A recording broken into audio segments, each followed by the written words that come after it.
drejt Leshit. Vonë fitoi duelin ajror Poje.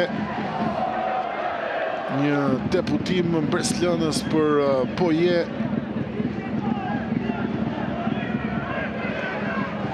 Me shpejtësi tekniku Dobi do të bëjë lëvizjen e radhës dhe momenti është për Aristidi Kolaj. Gati një tjetër afrim i merkatos janarit për skuadrën dursake. Shohim 26 vjeçarin i cili ka patur mundësinë e aktivizimit edhe me Teutën, në sfidën me Vllaznin, Teuta Vllaznia, duke u aktivizuar 21 minuta. Aristidi Kolaj ishte lojtari i Renata, i Crotone, Sorrento, Lumezane, Pescara, Alessandria, Pro Patria, Sassuolo, nga skuadra nga e cila është formuar dhe ka dalë me një lojtar i cili në të kaluar në momentin që ka qenë në moshë për të luajtur me skuadrën 21 vjeçarëve, ka qenë pjesë e kombëtares së 21 vjeçarëve të Shqipërisë. E mbyll këtu ndeshjen Daniel Votlaj dhe vendin e tij do ta marrë Kolaj. Shohim çfarë do sjellë aktivizimi i Kolaj, lojtari që vjen nga Përtej Adriatiku. Një djalosh shqiptar, por i rritur dhe i formuar në futbollin italian. Për Gjoni, për Boçin, kalimi i mirë i Boçit, ka faull të lidhjes, kemi goditje të lirë, një pozicion ku mund të sjellë rrezik për prapavijën e skuadrës Elbasanit.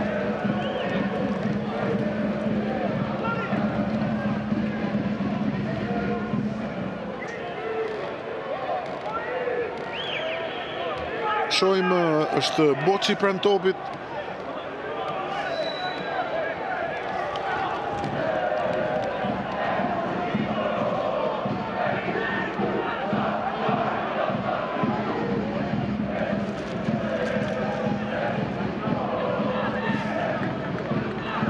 Tre lojtarë në murin mbrojtës, Apaz, Diallo dhe Poje. Muço Boçi, ai që do të provojë, largohet Poje, vetëm 2 lojtarë në murin mbrojtës. Niset Boçi, topi është i ulët, largohet nga Lokili, më pas ky top që largohet nga Poje, Maçolli. E dërgon edhe një tjetër përpara, është Kolaj. Vjen krosimi, Yazgi nuk e qen portën, Artan Yazgi, ai devijim nuk shkon në kuadrat. Plani parë për 7 lartin e prapavijës, i dalë në ndihmë të sulmit. Shohim edhe një tjetër harkimin, vendoset përpara Olbergis, por nuk arrin të gjejë kuadratin e portës. Topi takon verde bluve në këtë rivënie fundore.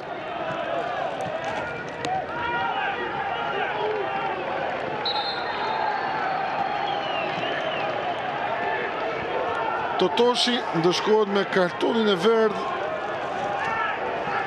për vullnesat lojës, ku kronometri shënon minutën e 84. Klevi Totoshi, topi gjaditi.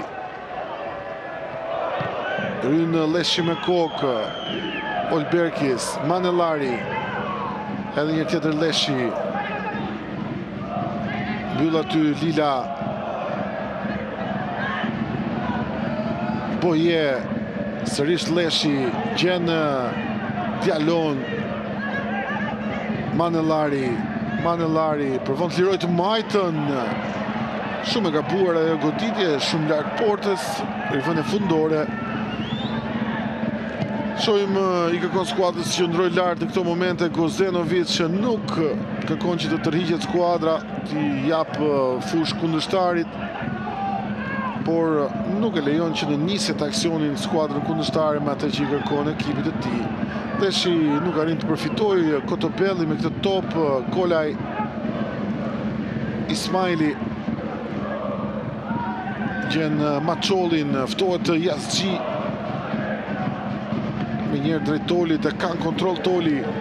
Vot krosimi, Olbergis, Diallo, Abbas.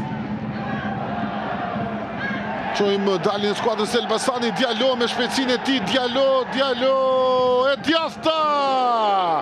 Mbyllet mjaft mirë nga ana e Selmanit, më pas Yazgji niset edhe një tjetër skuadra e Teutës. Kolaj e humbet topin, Musa e fiton, por rikuperojnë sërish Dursakët.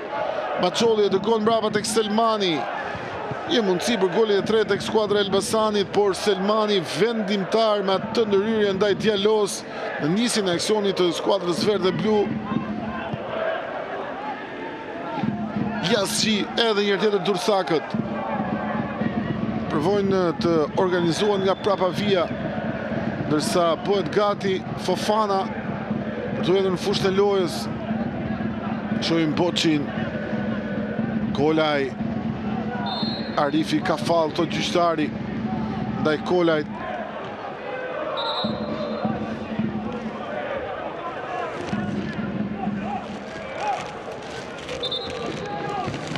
Probleme për kapitenin Bruno Lulaj.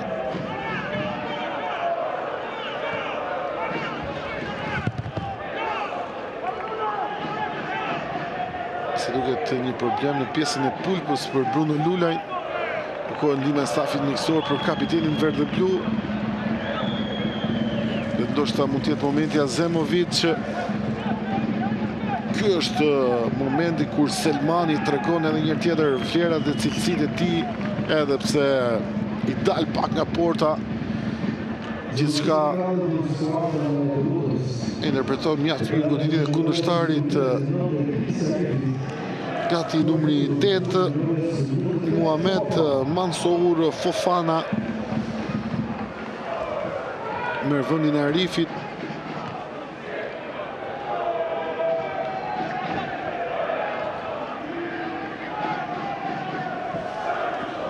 Shohim çfarë do të sjellë aktivizimi Fofana, ndërsa Bruno Lulaj do të lërë me sa duket fushën e lojës, nuk do të rrezikojë më asgjë.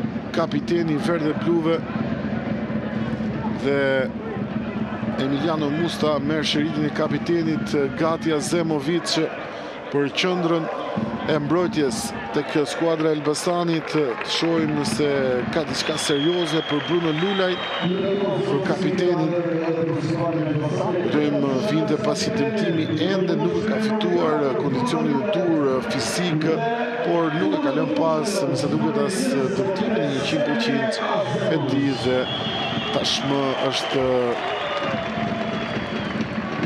pas 88 minuta lë fushën e lojës vullneti e merr Azemovic. Ismaili në këtë goditje të lirë vjen krosimi dhe pikërisht ai që u fut në këtë moment në fushën e lojës. Azemovic arrin të largojë, vjon skuadra e Teutës, edhe një tjetër pritet arkimi, vjen ky krosim, Leshi, topi që devijohet e më pas kontrollohet nga ana e portierit Totoshi, i cili i vëmendshëm ka arritur të kontrollojë atë devijim të Leshit. I kërkohet të nxitoj nga numërimi i gjyqtarit për mbajtjen e topit. Tu ka faull në sulm nga ana e Leshit, kemi goditje të lirë, ndërsa Maqolli kërkon një çek, ndoshta për atë moment ku pretenduan një top i prekur në dorë nga ana e Leshit, por gjithçka e rregullt. Topi gjati për Gjonit. Shohim aty ndërhyrje me Kokol Berkis. Abbas Lila, top përpara drejt Leshit në duelin me Kotobellin. E ka kapitenin e skuadrës së Teutës, topi shkon mbrapa tek Selmani. Edhe një tjetër Kotobelli. Duhet minuta e fundit e kohës rregull. Topi gjati Kotobellit. Yazgji është Kolaj në duelin me Olberkis. Ndërkohë që edhe Yazgji është në pjesën ofensive tashmë për shtatlarësinë e tij low kili drejt Diallos. Diallo brenda zonës, ul topin mirë, gjithë Diallo. Del jashtë saj, kanë kontroll. Shohim Abbas shkon drejt fundores, Abbas e mban topin me forcë, Abbas sërish Diallo dhe me zgjuarsi fitojnë këtë rivendje me duar dyshja e verdhe bluve. Diallo e Abbas për të fituar sekonda ajo që i duhet në këtë moment të skuadrës së Elbasanit. Lila do të jetë në rivendje me duar për verdhe blu. Janë 6 minuta në fundin e kësaj sfide dhe 6 minuta për të parë Shohim kjo ndërhyrje gabuar dhe Boçi ka kërkuar ndjes tek gjyqtari për atë ndërhyrje nga mbrapa ndaj Ibrahim Abbas edhe për mesfushorin e qendrës, një ndeshje mjaft e mirë sot. Shohim Boçi i cili ka kërkuar ndjes tek gjyqtari i vetëdijshëm për faullin dhe atë moment që ka goditur këmbët e kundërshtarit.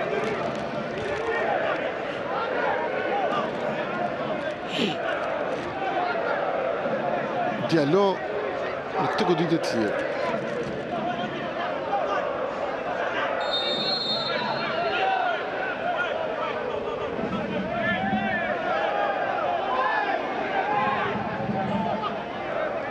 Vjen kërësimi Diallo, goditja me kokë në duart e Selmanit përfundon, ishte Arsen Leshi ai që gjeti portën, por edhe Selmani pozicional, ndërsa këtu shohim Diallo ku kthehet për të mbyllur shumë metra të përshkruar nga ana e Diallos, ndërsa Boje në duelin me Ismailin provon të vjet topin. Boje kontrollon Ismaili, Fofana, Maçolli, edhe një tjetër Ismaili.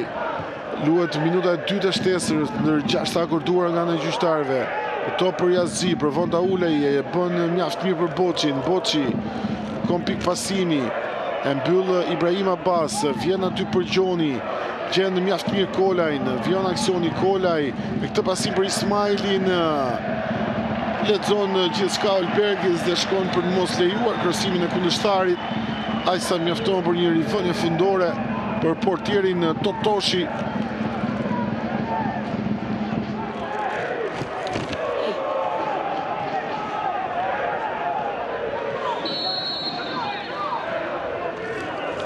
Rivënie fundore për verdë blut. Totoshi kërkon të tivet të shtyjnë përpara. Do të kemi një rivënie gjatë nga ana e Gardiani, kujtojmë është ndëshkuar me kartonin e verdë në minutën e 84 për vëniesat të lojës. Tulleshi me këtë pasim për Boje, çojmë Boje përballë Titoli, Boje i drejtohet zonës, Boje nuk arrin të kalojë, mbyllet nga ana e Tolit, më pas topi shkon për Fofana. Maçolli, edhe një tjetër Dursakët provojnë të organizohen. Maçolli avancon vetë, gjithë Maçolli me topin në këmbë ai, gjen Boçin. Boçi zhvendoset drejt qendrës, Boçi ka këtë pasim për Fofana, gjithçka gabuar dhe topi i takon skuadrës së Elbasani në rivënie me duar kur mbyllet gjysma e kohës shtesë të akorduar nga ana e gjyqtarëve. Tashmë nëse sfida përfundon me fitoren e verdhë dhe bluve, do të ishin 42 pikë dhe do të qëndronin 3 pikë pas skuadrës Vllaznis në renditje. Verdhë dhe blut kujtojmë javën e ardhshme në Loro Boriçi do të luhet Vllaznia Elbasani. Diallo me topin kontroll, gjithë Diallo mes dy kundërshtarëve. Diallo e mban, shkon në fundore, për Gjoni nuk nda. Diallo ka këtë pasim, saktë kërkoi të fitonte një rivënie ansore në përplasjet e kundërshtarit, por ai top arriti të depërtonte deri në zonë. Boçi kon Yazin, delte Totoshi, i cili nuk e lejon Yazin të fillë kontrollin e topit, të rivënie fundore i takon edhe një tjetër verdhë bluve. Kujtojmë Teuta do të pres Bylisit në shtëpi dhe atë 14 shkurt, ndërsa në 15 shkurt është Vllaznia Elbasani në Loro Boriçi.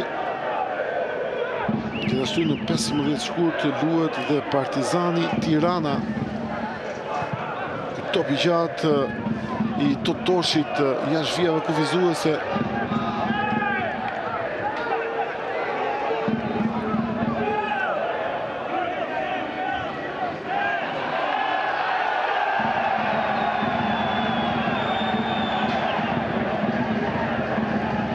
Për Gjoni dërgon të Kotobelli, luhet minuta e 5 të shtesës. Do hynë Manëllari me kokë. Kolaj e kanë kontrol, Kolaj provon kërsimin, mbyllet, niset në krahun tjetër Diallo, vis mirë ndaj për Gjonit.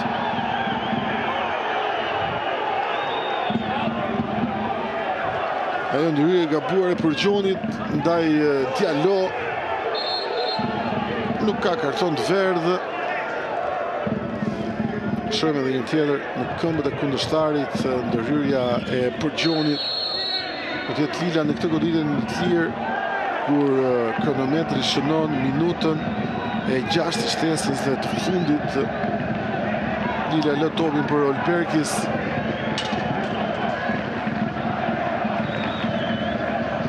Kërkohet Leshi, e ul Leshi, por me shpejtësi Toli e dërgon tek Ismaili. Përgjoni, tjetër top i gjatë përpara. Totoshi heziton për të dalë, ndërsa Shkonja është vijave kufizuese dhe duket se gjithçka po shkon drejt fundit. Duhet nxitoj Totoshi në këtë moment.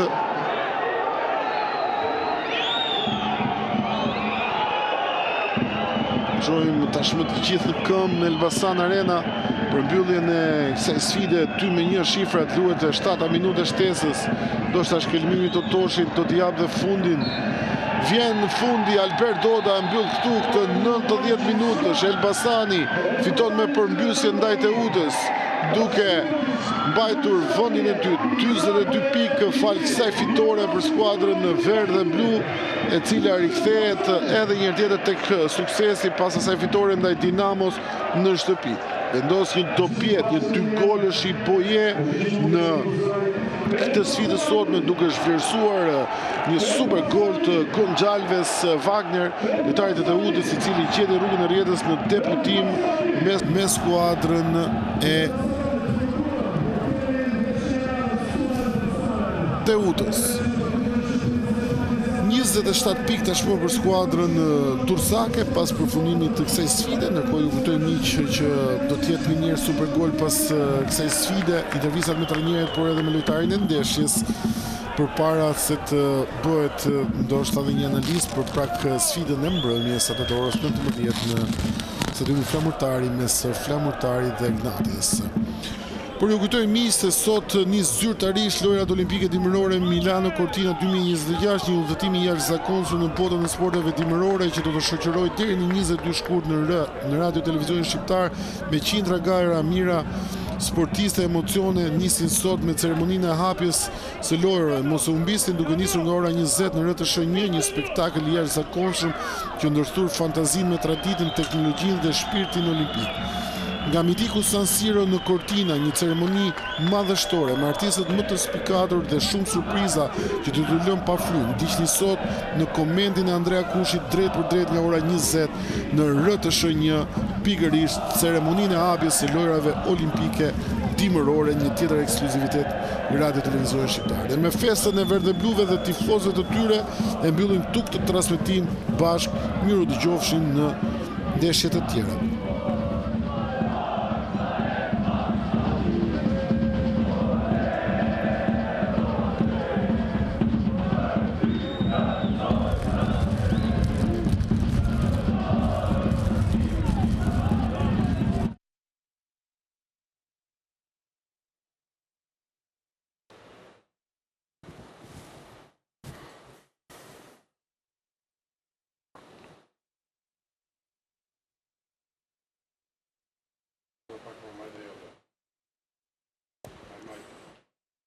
Më shumë. Ja. Jes, po mos ka një problem kufja? Tani, kur e futi këtë që bëri gol ai?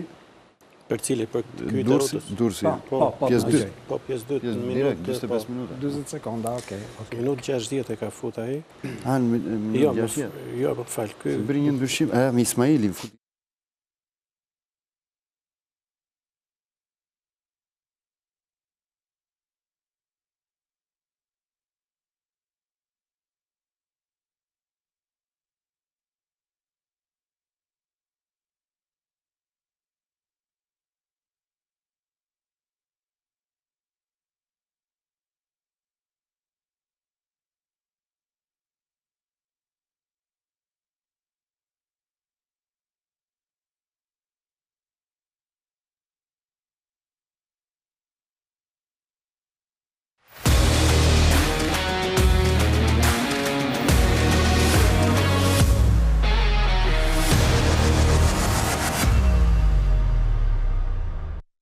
Fiton me përmbysje 2-1 Elbasani për balë Teutës dhe e qëndron në shinat e vllaznisë kryesuese në ndjekje në një distancë fare të shkurtër, ndërkohë që mbetet në 10 ndeshje pa fitore seria e Enkelit Dobit dhe Dursakve që sigurisht janë në pozita delikate.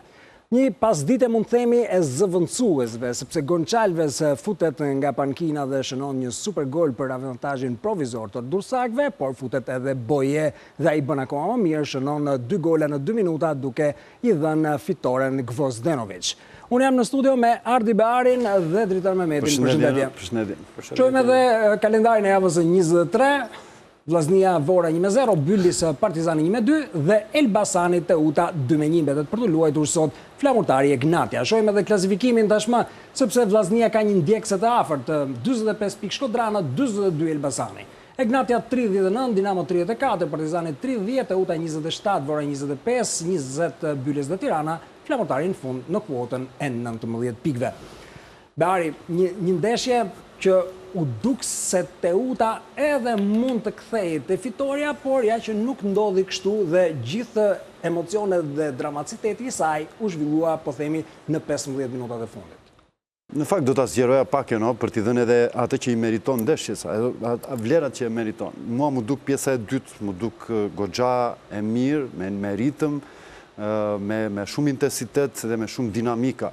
Në të kundërt në pjesën e parë që ishte një ndeshje e kujdesshme shumë. Në fakt e filloi mirë Teuta, që në 5 minutin e parë pati një breshëri rastesh që vetëm fal Totoshit rezultati nuk u zhbllokua që në atë moment, në 5 minutat e para.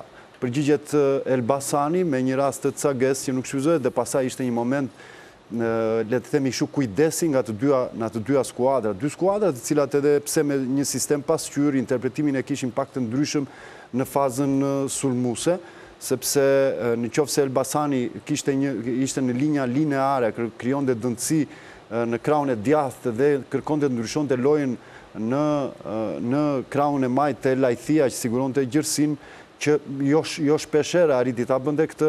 Elementi tjetër plus kishte konfigurimin e linjës mezit të fushës, e mes fushës me 3 linja vertikale. Shkallëzimi ishte i tillë, nuk kishte rotacion si zakonisht ka bërë.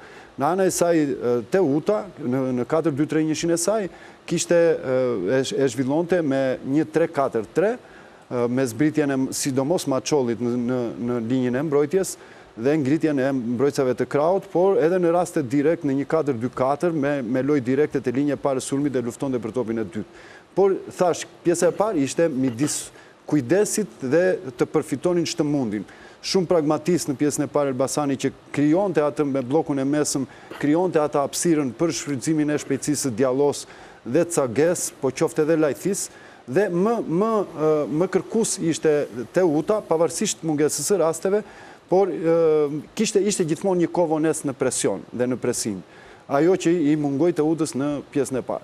Në pjesën e dytë, për merit të Teutës, në gjykimin tim gjithmonë, ndërimi që bëri Dobi në pjesën e parë dhe kalimi që të luajnë afër me njëri tjetrin, si Arifi me Boçin, dhe futja Ismailit në krahun e majt, i dha një intensitet tjetër ndeshjes. Dhe ajo që i dha më shumë fryte ishte presioni dhe presingu të gjysmë fusha Elbasanit, sepse aty fitoi shumë topa në gjysmë fush, aty filloi tranzicionet e shkurtara dhe krijoi ato raste që për shënim. Dhe një nga ato raste, pas një tentative, ishte i të sapo futurit në lojë që Gonçalves që la gjurmë me njerë sa hyri, edhe pse debutus. Po çfarë ndodhi pastaj? Ajo që unë pash një tentativë, po themi të Dobit, edhe duke folur me Wotline, që ishte me sushori qendrës në krahu i djathtë, sepse momenti pasardhës, mund të kenë kaluar 2-3 minuta, ishte një dopsi në fazën në tranzicion negativ të skuadrës së Teutës, pra një mungesë dyfishimi te Lajthia në atë krah, dhe në atë moment përfitoi Elbasani dhe shënoi golin. Je goditur nga ky gol që nuk duhet të merrej. Sigurisht Elbasani duke përfituar faktorin fush, duke entuziazmin dhe duke përfituar më së shumti nga kualitetet që futi në lojë, sepse golin e dytë e gatoi Lokili me të sapo futin Boje, kaloj në avantazh dhe po themi e vrau ndeshjen aty në atë moment, se edhe koha ishte e pakët pasaj që sa do që Dobi bëri dhe eksperimentet të tipit të kalonte Yazgjin në linjën e parë të sulmit, sigurisht që pasaj lojtarët dolën në funksionet e tyre dhe nuk ishte më, le të themi kështu, detyra. Ashtu në të kundërt që Elbasani dha gjithçka për të mbajtur atë rezultat dhe kam parasysh këtu Diallo në më shumë se 3-4 raste vinte dhe mbulonte te mbrojtësi i tij djath. Kjo që mungoi Teutës për të ruajtur atë avantazh. Thjesht ky momenti e penalizoi Teutën dhe goditja psikologjike pas golit të barazimit. Okej, le të shkojmë më njëherë në Elbasan Arena, sepse tashmë është tekniku i Elbasanit, Ivan Gvozdenovic, me kolegun Elbanasani. Përshëndetje, Ivan Gvozdenovic, dhe urime për fitoren. Faleminderit, Mirama, faleminderit. Mister, një fitore cila vjen me përmbysje, po mbi gjitha nga një protagonist i cili ka pak ditë që shafruar me skuadrën si Boje. Kishe besim që Boje do të bënte këtë paraqitje, pasi e nise pikërisht atë lëvizjet parë duke qenë në disavantazh, por mbi gjitha duke ditur edhe se në stol kishe lojtarë që i ke përdorur si Zegomesh, Lokili apo dhe Leshi. Tani të tem, Albano, si ishte muhabeti edhe çfarë ishte vetreta. Gjitha meriton stafi tim, sepse unë nuk isha në mendje të futum Boja. Dhe them drejt, unë isha me mendje të futum një tjetër lojtar, si Zea, si Qose, si Bunjaku apo një tjetër, por stafi i bindur mua, Boja ishte gati. Pa tjetër ishte gati, sepse unë e di gaster vite, por prap do ishte shpejt për Boje, por gjitha meriton stafi, jo unë. Urime dhe stafi, studio. Arti Bari. Përshëndetje Ivan, edhe urime për fitoren dhe për më tepër respekt për që ndan meritat me gjithë stafin, sepse nuk është e shpesh të ndodh kjo. E sigurisht unë do të bija një pyetje për ndryshimin midis pjesëve, Ivan. Ishte e ndërtuar e tillë ndeshja, sepse në pjesën e parë pash një skuadër shumë të kujdesshme, me atë bllokun e mesëm dhe në fazën sulmuese pak gjëra.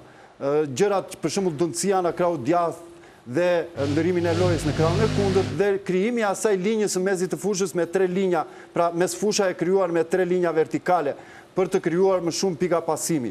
Dhe në pjesën e dytë, sidomos pas shënimit të golit të Teutës, ishte një tjetër skuadër dhe meritat stafi pikërisht i ndaj, domethënë ja jap edhe unë në këtë rast për faktin që nuk gjeti vetëm Boje, si po goli dytë u gatua edhe nga Lukili me Bojen, të dy bashkë ndërruesët.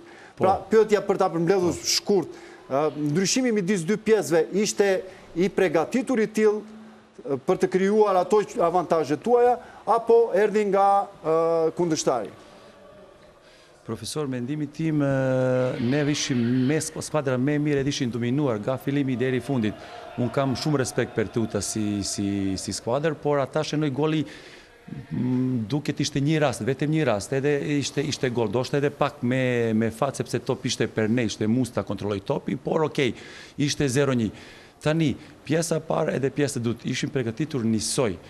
Por do shta nga filim ishin pak si me kudes, edhe ti e drejt, profesor. Pse, nuk i di, do flasim me lojtarët, ishin pak me kudes, por ne jemi dominuar edhe pjesa parë, sepse ishim shumë rastet për gol, edhe shumë rastet vetëm për pasi pak me embël, për pasi fundi, sepse duher ishte Diallo afrestisht afër porta 1-1, por mungoi pasi fundi. Do më tonë, ishin përgatitur njësoj edhe pjesa parë edhe pjesa dytë, por do shta nuk kemi reaguar njësoj. Do më tonë, nga fillimi 10 minuta ishin pak si me kudes. Pastaj, ne jemi kapi ritëm lojës.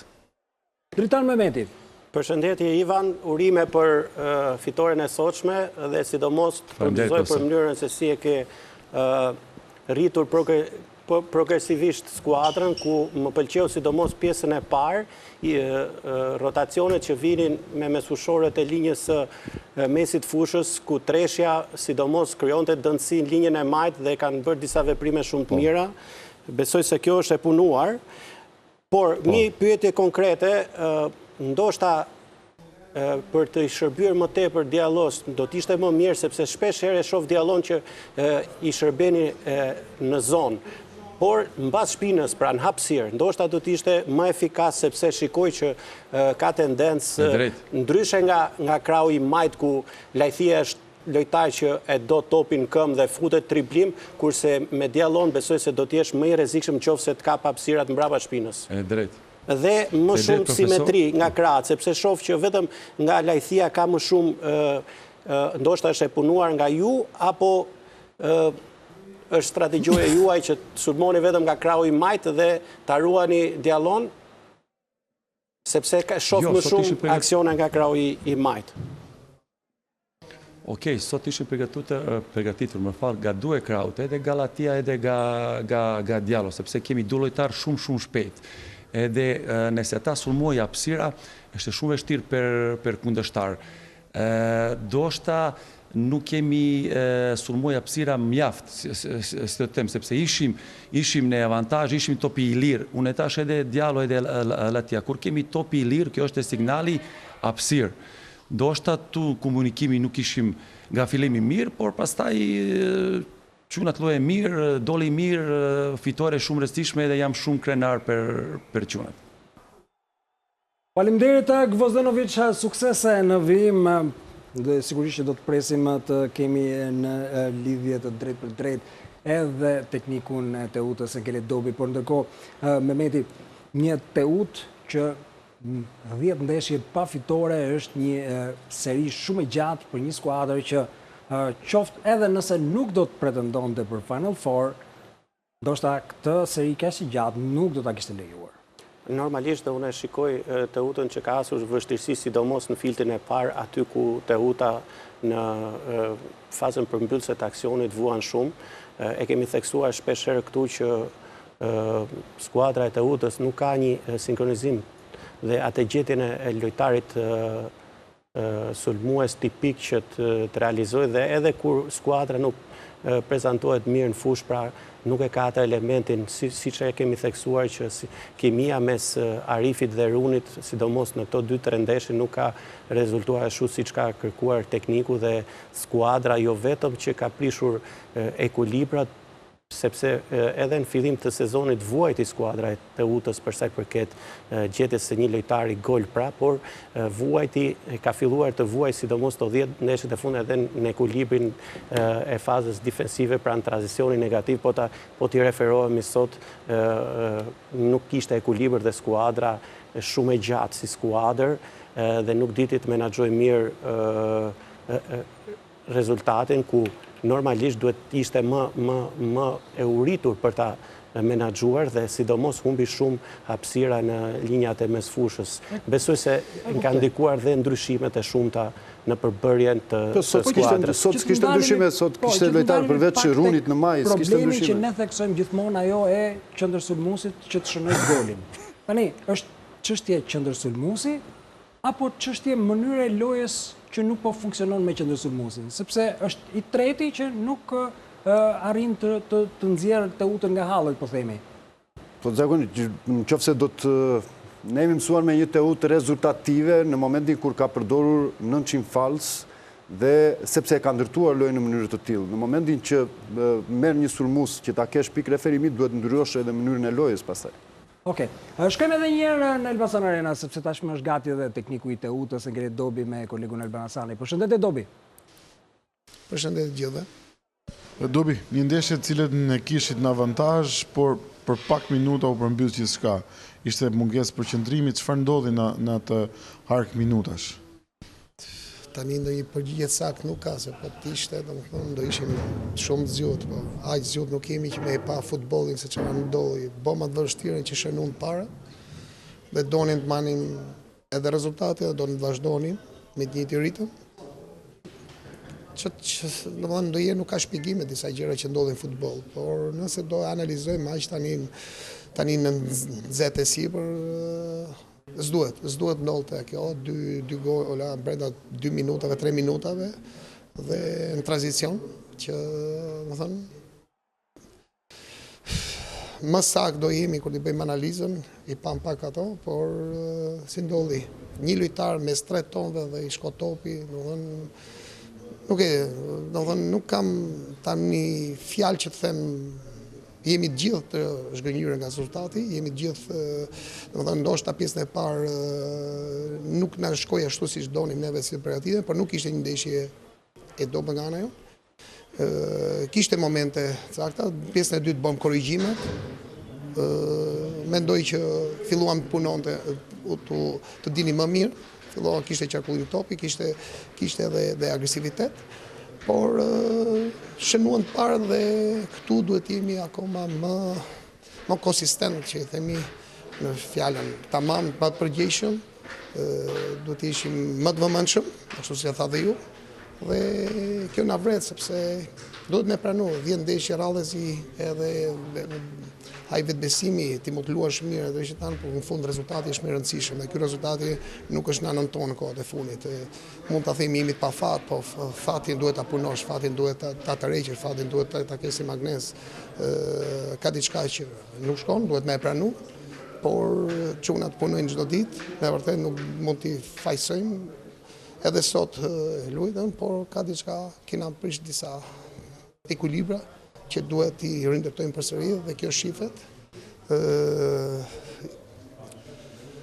Më vjen keq për ekipin sepse nuk e meritoni mundjen, po minimumi sot do të ishte Brazil nëse do të shohim me rrjedhën e lojës, e mënyrën se si interpretuam dhe mënyrën se si edhe Elbasani luajti, por ja që ky rezultati është më i rëndësishëm dhe rezultati është sot për Elbasan dhe jo për na. Studio. Ardi Bari. Përshëndetje Dobi, sigurisht që ndaj me ju gjithë analizën dhe biles po shtoj faktin që në pjesë të parë unë pash vura re ndryshime nga ndeshjet e kaluara, sidomos në manovrën sulmuese. Qoftë me zbritjen e Maçollit dhe Beshit një 3-4-3, po qoftë edhe 4-2-4 me lojë direkte që edhe luftoni për topin e dytë dhe nuk shkoi keq për hir të së vërtetës. Ajo që konstatova në pjesën e parë ishte një kohë vonesë në kohë presioni. Vazhdoni të vuanit në atë presionin dhe presingut që bëni të gjysmë fusha e kundërshtarit.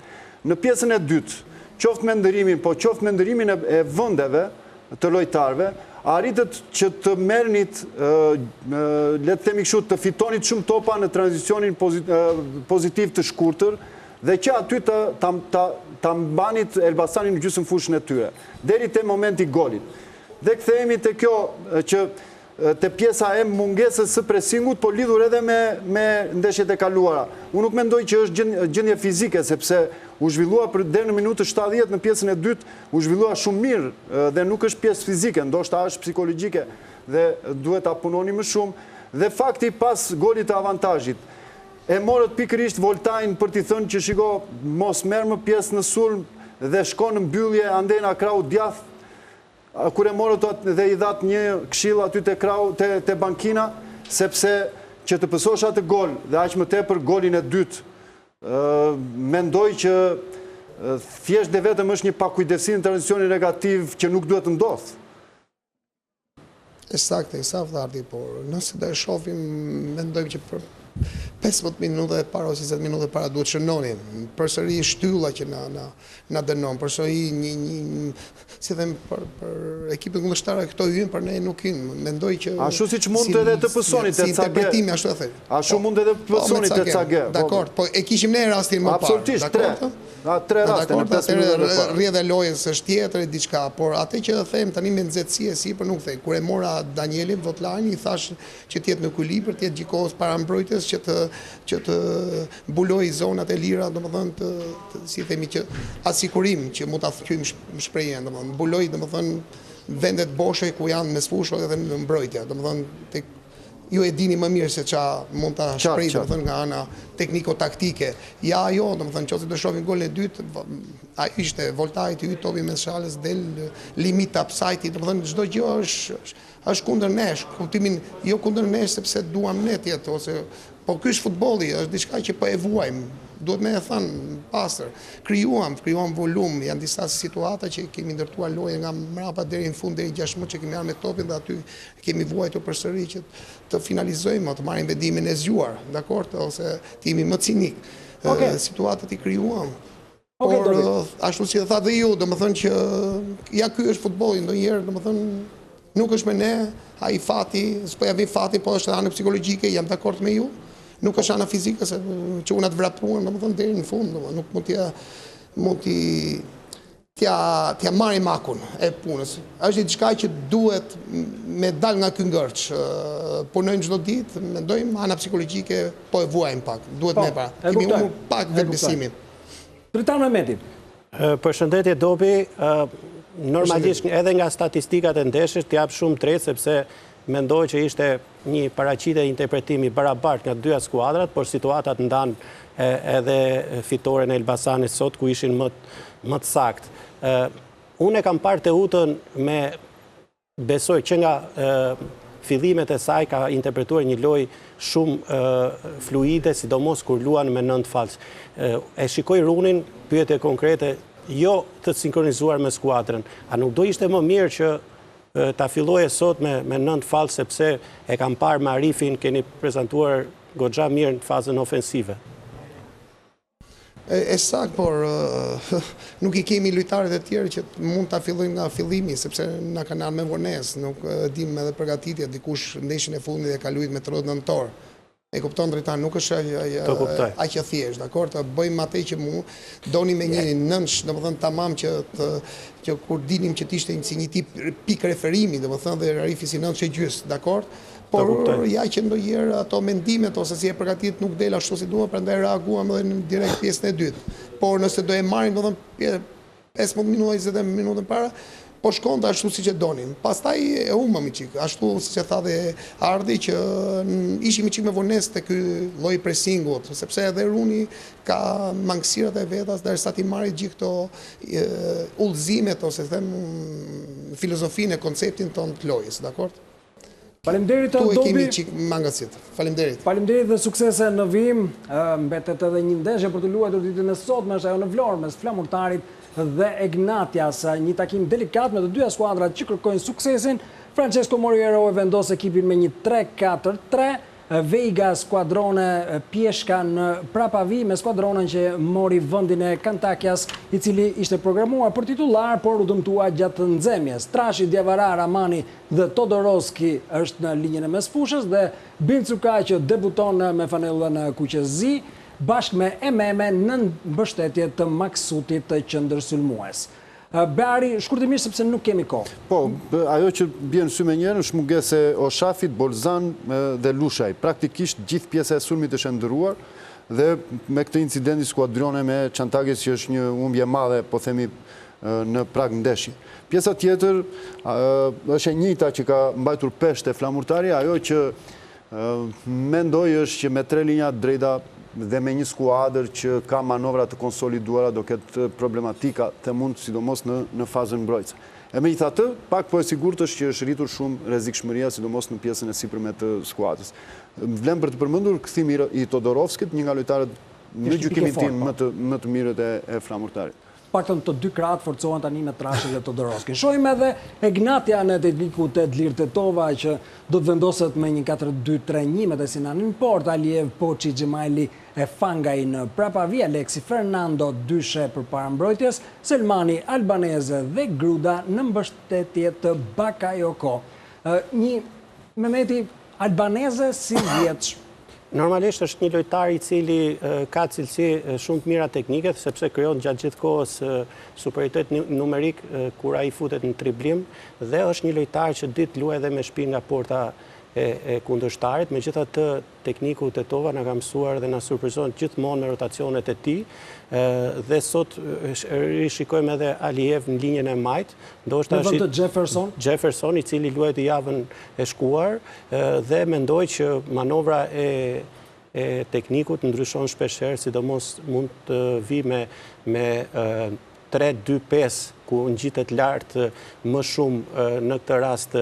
Aliev është ai lojtari që do të ruajë ekuilibrat në fazën defensive, kurse Fangaj besoj do fitojë gjerësi dhe do t'i bashkohet Gruda, do t'i bashkohet Bakayoko. Mendoj se Gruda me Selmani do ndryshojnë krahët. Do të ndryshojnë krahët, po, sepse edhe Fangaj mund të ketë edhe mbi vendosje si nga linja anësore, por dhe krijon edhe atë superioritetin në linjat e mesfushës ku bën një 4 lojtar, pra, ose në rastin konkret kur Alexi futet mes dy qendrave, është Fangaj që bën dyshen e mesfushës me Fernandon, të cilët mbështeten nga Albaneze. Okej, faleminderit Ardi Bari, faleminderit Drita Mehmeti, së bashku do t'jemi në përfundim edhe të sfidës mes flamurtarit dhe Ignatias, por do t'na bashkohet edhe në fund specialisti i gjykimit Kledi Kola për gjitha rastet e diskutueshme të ndodhura në 3 ndeshjet që u luajtën dhe këtë që do të luajtë. Deri atëherë, mirupafshim.